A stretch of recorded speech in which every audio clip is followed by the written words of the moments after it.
I'm going to sanitize the freshwater holding tank as well as the lines in the camper. So I'll start by putting a cup of bleach in a clean 5-gallon bucket and fill it up about halfway full, and then that just creates a solution.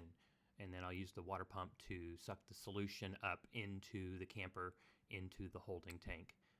Sometimes you do have to prime that line to get that started, but it's usually not too big a deal. And then I will fill up the tank all the way until it overflows. And on my camper, I've got an overflow line, so that whenever it gets full, it'll start to drip out. But each camper will be different as far as that goes. So once that starts to come out, then it will be completely full. And then I'll set the Nautilus to dry camp, except I'll bypass the hot water tank. And then I'll turn on the pump, and that will pressurize the lines.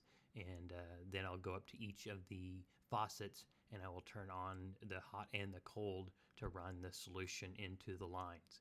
And then once that all gets done, then I'll let it set for about 18 to 24 hours. Then I will drain the bleach solution out of the tank, and then I will fill it all with fresh water and run it through each of the faucets just like before. And then once that gets all the bleach solution out, then I will drain the tank and everything is sanitized and ready to go.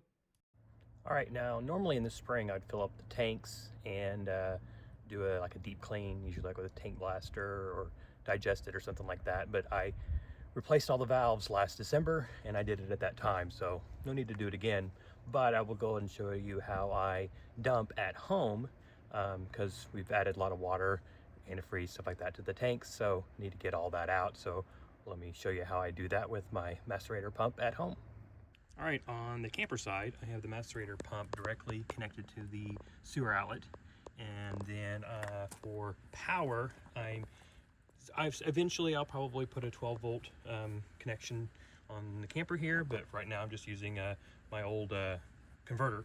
So it's just plugged into the power, and so this is what will run it. So on this side, I am just using the clean out for my septic tank. So I just open up the cap and put the hose right through and you run it from there. All right, now we'll open up the tanks. Normally I will open up the black tank, run it, and then the gray tanks. But in this case, because it's just water, it doesn't really matter all that much. So we'll just go ahead and open up all the tanks. And down here, we've got the other gate valve. So we'll open that up and turn it on.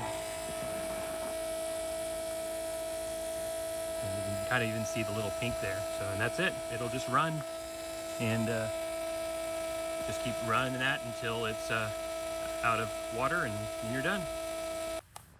Also, I thought I would explain the point of the Macerator pump. So the Macerator pump has like blades inside of it. So not only does it pump through the lines, but it also chops up any solids, toilet paper, stuff like that. And so that's what it's designed to do.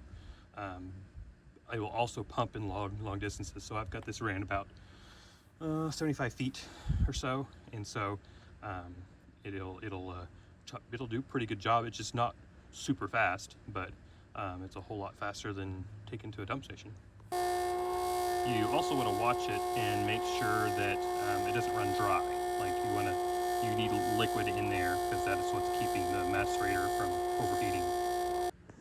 All right, everything is done. So now we'll just close the valves, and over here I will leave this one open for just, I don't know, 30 seconds, 60 seconds, and then I will run it again and then close that valve. And then we're done. Now that we've got everything drained out, we will add some Thetford drain valve lubricant to the tanks. Since everything's empty, we'll do about it says what, 1/5? Yeah, 1/5 of the bottle per tank, and then we'll be ready to go.